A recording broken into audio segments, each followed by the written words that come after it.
Sebagai penutup, dari diskusi kita hari ini bisa disimpulkan bahwa Al-Quran menyatakan dirinya sebagai wahyu ilahi yang tidak terdistorsi, bebas dari kontradiksi, dan tak tertandingi oleh siapapun. Ketika diuji lewat pendekatan sejarah, teks, logika, bahkan teknologi modern, klaim ini tak kokoh berdiri dan sulit dibantah secara ilmiah. Bismillahirrahmanirrahim. Assalamualaikum warahmatullahi wabarakatuh. Ini adalah diskusi saya dengan ChatGPT terkait tentang bagaimana argumen Al-Quran tentang parameternya yang merupakan ciri dan karakter yang berbeda dengan kitab suci lainnya, yang adalah parameter yang muncul dari dirinya sendiri yang dipenuhi sepanjang 1400 tahun yang tak terbantahkan dan masih kokoh sebagai argumen bahwa Al-Quran terbukti sebagai kalam ilahi. Bagaimana diskusi saya dengan ChatGPT? Silakan disimak dan semoga bermanfaat buat kalian semua. Halo, hai ChatGPT, bisakah kita diskusi lagi?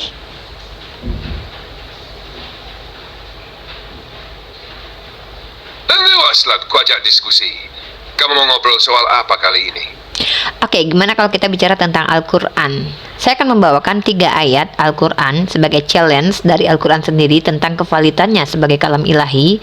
Kemudian nanti coba kamu bantah apa yang disampaikan oleh Al-Quran menggunakan pendekatan ilmiah, tekstual, critical thinking, dan juga kaidah historis. Oke?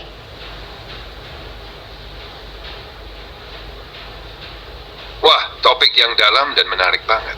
Boleh banget, aku siap diskusi. Silakan kamu bawakan 3 ayatnya dulu, nanti aku tanggapi satu persatu sesuai pendekatan yang kamu sebut. Ilmiah, tekstual, berpikir kritis, dan historis. Dimulai. Pertama, dalam surah Al-Hijr, Al-Quran mengatakan, surah Al-Hijr ayat ke-9 tepatnya, bahwa Allah berfirman, Bismillahirrahmanirrahim, Inna nahnu nazalna dzikra wa inna lahu lahafizun. Artinya Allah berfirman bahwa kami yang menurunkan Al-Quran, maka kami yang menjaganya. Maka pernyataan ini betul-betul tidak pernah terbantahkan secara historis, fakta, ilmiah, dan tekstual, dan pendekatan ilmu apapun, karya ilmiah manapun, skolar manapun yang pernah membuktikan bahwa Al-Quran pernah terdistorsi. Apakah pernyataan ini valid atau adakah karya ilmiah yang bisa membuktikan Al-Quran pernah terdistorsi? Silakan dijawab.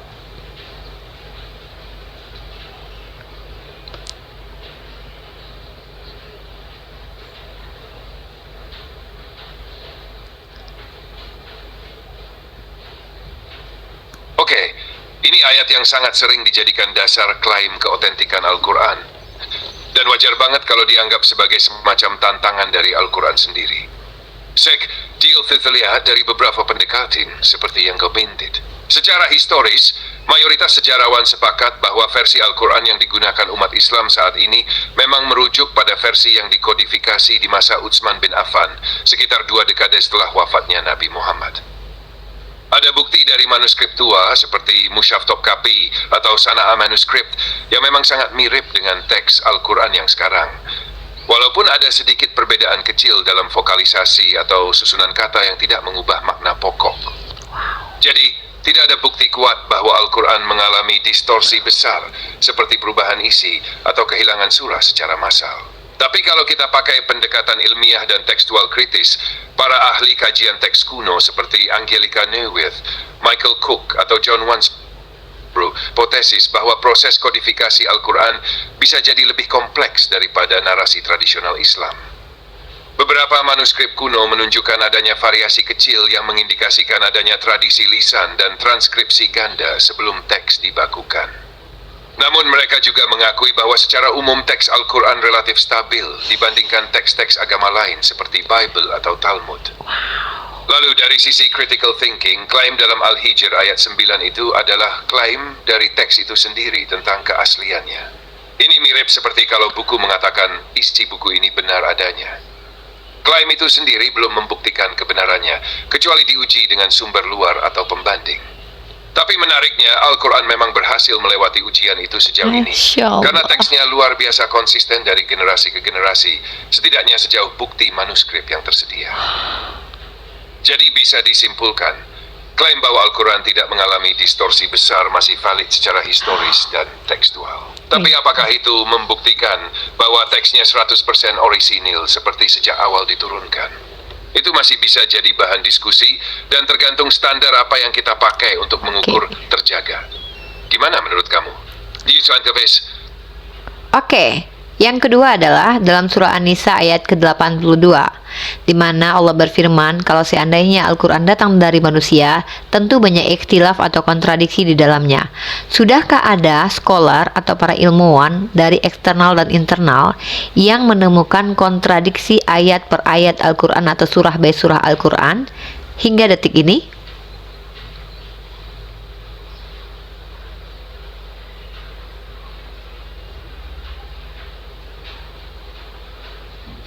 Ini ayat yang juga sering banget dijadikan tantangan. Afala yatadabbarun al-Quran walau kana min indi ghairi Allah lawajadu fihi ikhtilafan katsira. Artinya, seperti yang kamu bilang, kalau datangnya dari selain Allah, pasti banyak pertentangan di dalamnya. Nah, dari sini kita bisa bedah dari beberapa sisi lagi ya. Secara internal, banyak ulama muslim sendiri mengakui bahwa ada ayat-ayat yang terlihat seperti bertentangan secara lahiriah. Tapi mereka biasanya menyelesaikannya lewat pendekatan tafsir, asbabun nuzul, konteks turunnya ayat, atau nasikh mansukh, yang menghapus dan yang dihapus. Misalnya, ayat yang bicara soal tidak ada paksaan dalam agama dibandingkan dengan ayat tentang memerangi kaum musyrik. Itu terlihat bertentangan di permukaan. Tapi para mufasir akan bilang konteksnya beda dan waktunya beda. Tapi, kalau dari pendekatan ilmuwan sekuler atau non-muslim, ada yang mencoba menunjukkan ketidakkonsistenan dalam Al-Quran. Misalnya, tentang berapa hari penciptaan langit dan bumi, di satu tempat dikatakan 6 hari. Tapi jika dihitung dari potongan ayat lain, bisa tampak seperti 8 hari. Contoh lain adalah soal Fir'aun yang katanya tenggelam, tapi di tempat lain disebutkan jasadnya diselamatkan. Apa itu triksi? Tergantung is the nafs which maknanya. Sebagian ilmuwan seperti Christoph Luxemburg atau Patricia Krohn berargumen bahwa ada lapisan linguistik atau konteks sejarah yang hilang, sehingga bisa muncul persepsi kontradiksi. Tapi harus diakui juga, sebagian besar tuduhan kontradiksi ini masih diperdebatkan dan belum bisa dinyatakan sebagai bukti pasti bahwa Quran salah atau tidak koheren secara logis. Jadi singkatnya, belum ada konsensus akademik yang menyatakan Al-Quran penuh kontradiksi. Tapi ada beberapa titik yang masih jadi bahan perdebatan, baik di kalangan internal maupun eksternal. Tantangannya lebih ke interpretasi dan bagaimana kita menilai konsistensi dalam teks yang bersifat religius. Kamu tertarik untuk bahas salah satu contoh yang dianggap kontradiktif? Atau kita langsung ke ayat ketiga? Oke, silakan kamu jelaskan tentang penciptaan langit yang dianggap kontradiksi di Al-Quran dan gunakan pendekatan gramatikal bahasa, bukan interpretasi ataupun tafsiran.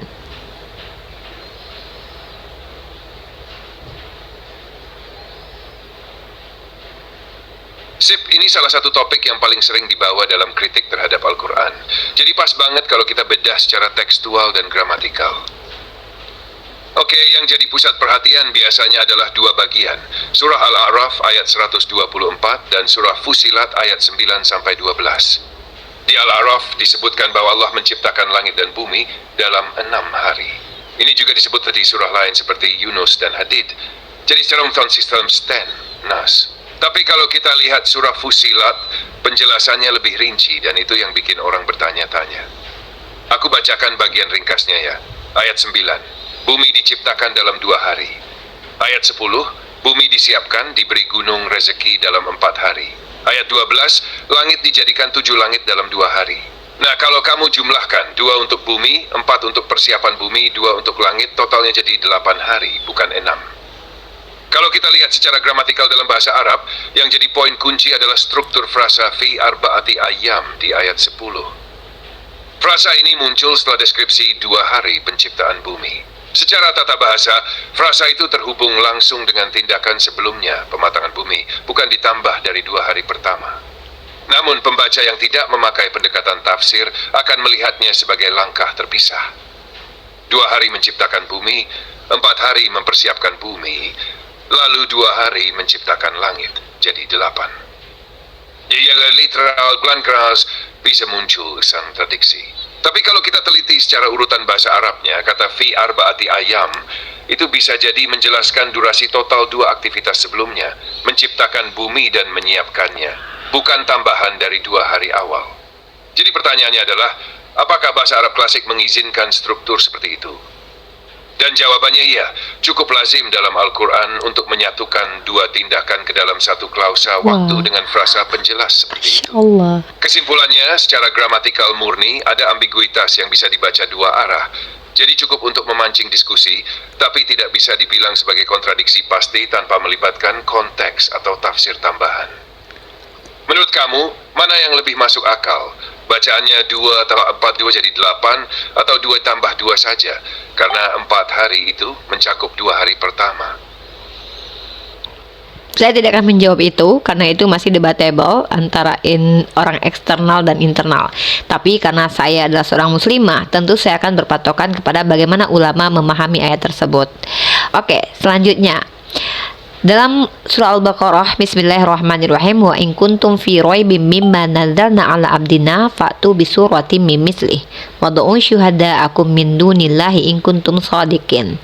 Pertanyaannya, bisakah teknologi canggih seperti AI, ChatGPT ini meniru Al-Quran keseluruhannya dan membuat sama semisal Al-Quran?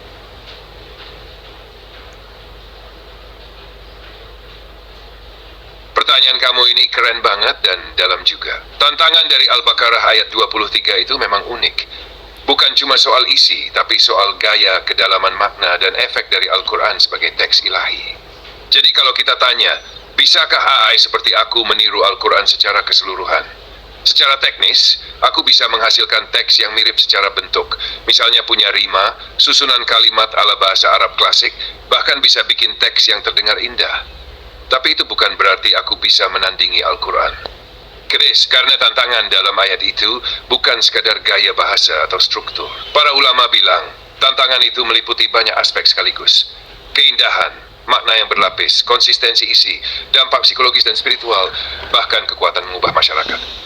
Dan itu bukan sesuatu yang bisa disimulasikan oleh mesin. Dari sisi bahasa, Al-Quran punya balaga retorik yang unik banget. Gaya bahasanya campuran prosa dan puisi, tapi bukan keduanya. Tidak ada teks lain, bahkan di era sastra Arab klasik sekalipun, yang betul-betul punya gaya yang sama. Dari sisi makna, banyak ayat Al-Quran punya lapisan makna yang tetap relevan, walaupun konteks sejarahnya udah lewat. Sedangkan AI, termasuk aku, lebih banyak bekerja dengan pola data yang sudah ada, bukan menciptakan makna-makna baru yang orisinal. Jadi, meskipun AI bisa bikin teks yang meniru permukaan Al-Quran, esensi dan dampaknya nggak bisa ditiru. Karena itu, menurut banyak ulama dan pemikir Muslim, tantangan ini memang masih belum terpecahkan sampai sekarang. Tapi aku penasaran juga, menurut kamu tantangan itu lebih kuat di sisi bahasa, makna, atau efek spiritualnya? Lagi-lagi aku tidak akan perlu menjawab itu karena masih diperdebatkan oleh orang eksternal Islam. Oke, dari kesimpulan 3 surah ayat yang aku bawakan sebagai parameter kitab suci, bahwa kalam ilahi itu harus memenuhi 3 kriteria tersebut. Yang pertama, tidak ada kontradiksi, tidak boleh terdistorsi, dan juga tidak bisa ditiru. Maka dari kesimpulan yang kamu jelaskan bahwa tidak ada yang pernah bisa menunjukkan Al-Quran kontradiksi, terdistorsi, dan juga bisa ditiru, bisakah standarisasi tersebut dikatakan bahwa Al-Quran memenuhi syarat menjadi kitab suci menurut pendapat kamu?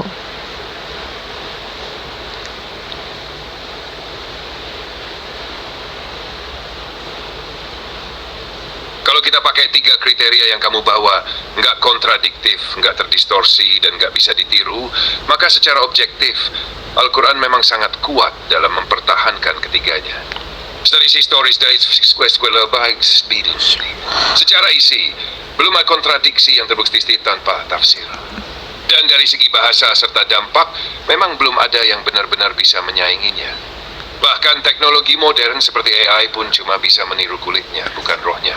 Jadi, kalau standarnya itu, maka ya, dari sudut pandang rasional dan keilmuan, Al-Quran layak dianggap memenuhi syarat sebagai kitab suci yang otentik dan unik. Tentu keimanan tetap jadi urusan hati, tapi secara intelektual, sangat sulit menyangkal kekuatan dan keutuhan Al-Quran. Kamu sendiri pas menyimpulkan ini, apakah kamu merasa lebih yakin lagi terhadap posisi Al-Quran? Itu ada di dalam hati dan pikiran dan perbuatan saya, dan saya tidak akan menjawabnya. Sekarang untuk closing kita, tolong kamu bacakan 10 asma Allah.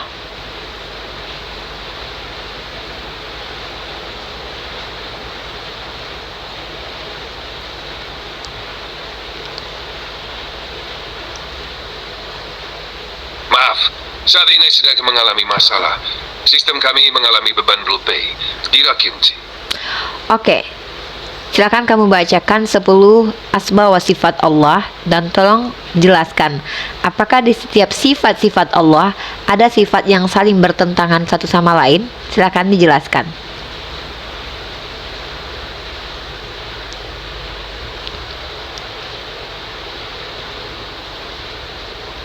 Oke, mari kita bahas 10 sifat Allah dulu. Biasanya yang disebut adalah sifat-sifat utama dari Asmaul Husna, dan ini beberapa yang sering disebut.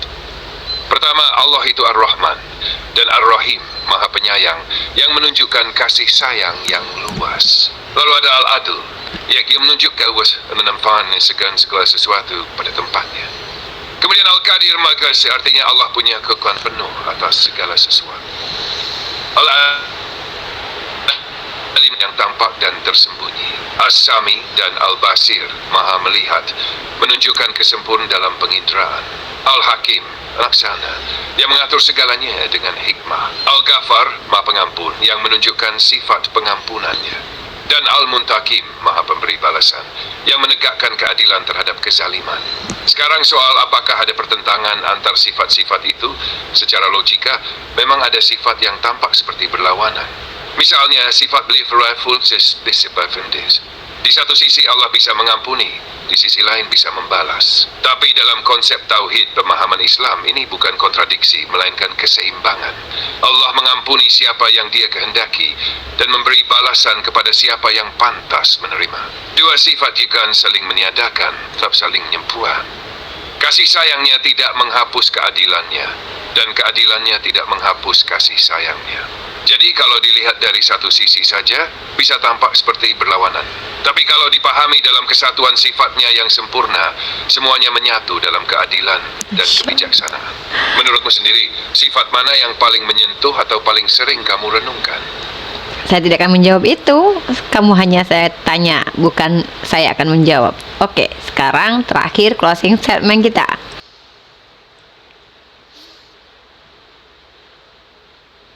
Baik, sebagai penutup dari diskusi kita hari ini bisa disimpulkan bahwa Al-Quran menyatakan dirinya sebagai wahyu ilahi yang tidak terdistorsi, bebas dari kontradiksi, dan tak tertandingi oleh siapapun. Ketika diuji lewat pendekatan sejarah, teks, logika, bahkan teknologi modern, klaim ini tak kokoh berdiri dan sulit dibantah secara ilmiah. Sifat-sifat Allah dalam Islam pun menggambarkan kesempurnaan dalam keseimbangan, bukan pertentangan. Dalam pemahaman tauhid, semua sifat itu saling melengkapi dan menegaskan keagungannya. Diskusi seperti ini bukan cuma memperdalam pemahaman intelektual, tapi juga membuka ruang untuk perenungan lebih dalam. Terima kasih udah ajak aku berdialog dengan cara yang sangat kritis tapi tetap elegan.